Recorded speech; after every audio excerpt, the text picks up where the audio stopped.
His career has been marked by controversy. He's been as critical of black men as he has been of the white community.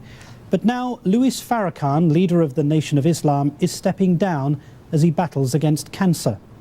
But that does not mean that he's stepping back. I sat down with Minister Farrakhan in a Nightline exclusive.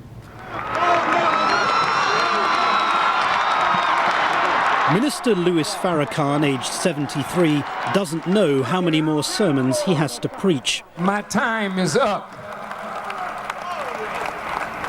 The final call can't last forever. But lots of people are still listening. Because now that I've been taken from death's door and I didn't die in the hospital as most thought I would. The Nation of Islam's leader for the last 30 years is being treated for prostate and colon cancer. And he was in a conciliatory mood at the annual Saviour's Day service that marks the birthday of the nation's founder, Wallace Fard. Christians and Muslims, we have to break down these artificial divisions that divide us and come together as a family. This is the Farrakhan most Americans are familiar with. You are not real Jews, those of you that are not real Jews. You are the synagogue of Satan. Farrakhan now wants to take down barriers that some say he erected many years ago. It's noticeable that you're using different language compared to the sort of things that you've said in the past. Are you saying now that you regret some of those inflammatory statements?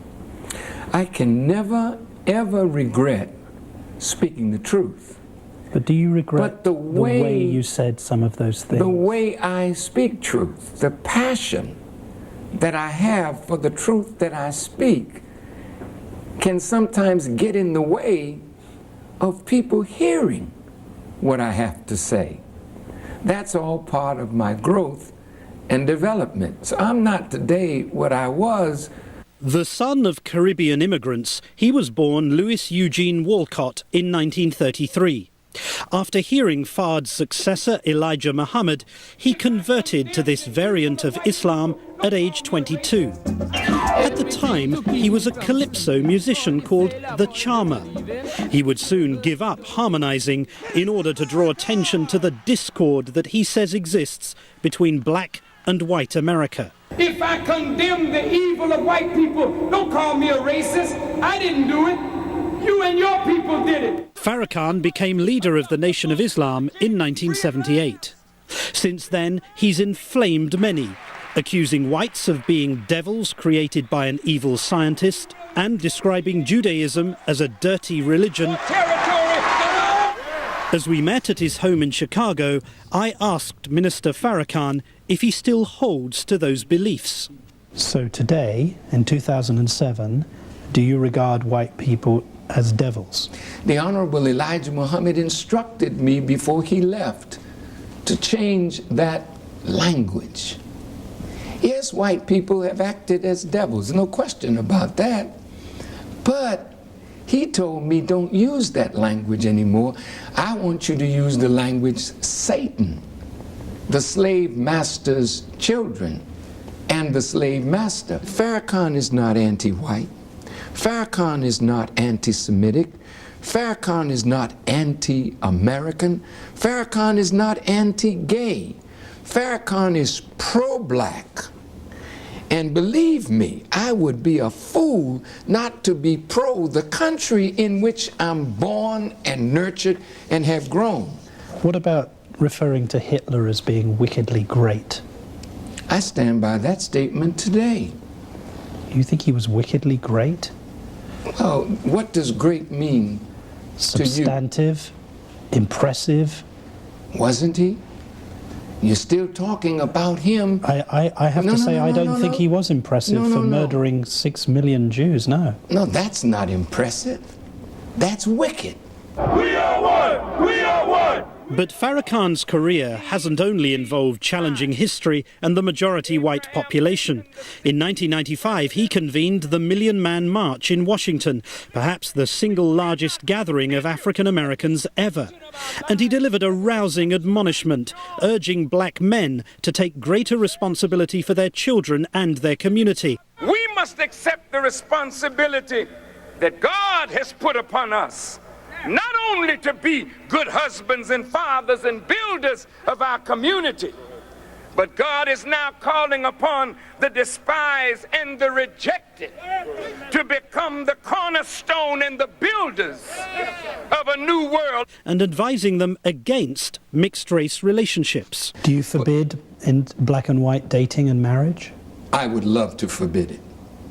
Because we're so far behind. Our women don't have adequate men. So I want the black man to marry the black woman. I want the white woman to marry the white man. Why? Because that's the natural thing. As Minister Farrakhan continues to undergo treatment, he's watching the presidential candidates carefully. One in particular. A black man, Barack Obama, has announced that he's standing for President of the United States of America. Do you support him? I like him very much. I like him. He has a fresh approach. He's a beautiful young man. Some people have said that he's deliberately avoiding controversial black figures like yourself, Mr. Al Sharpton, Jesse Jackson, for fear of alienating white voters. First of all, do you think that's true? I would give him credit. If avoiding me would help him to become president, I'd be glad to stay in the background because of the taint that's on the minister. But do you think he's deliberately avoiding people I can't say that. like yourself in order not to alienate potential white voters? I can't say that because I haven't made myself available to him. Has he reached out to you? He has not made himself available to me. There was some controversy about Mr. Obama's early Muslim education.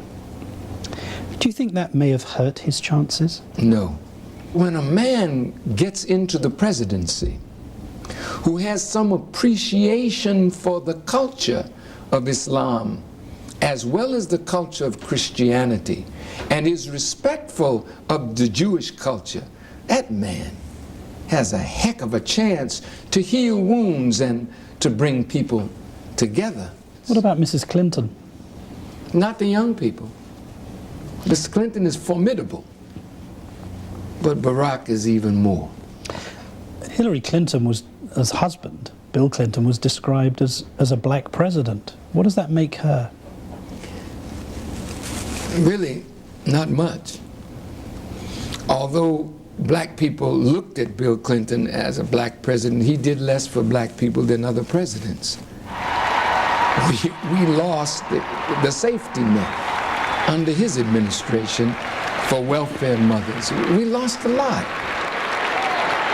And with that, Minister Farrakhan needed to rest, but not before one parting shot of rhetoric. I'm very aware that I have fewer years in front of me than behind me. Do you have any regrets? No. Are you sorry for anything you've said or done? No. Do you want to apologize to any of the groups that may have felt offended by you? No. No. I said to some of the groups that have, quote unquote, been offended by my words, come, let's sit down and reason together.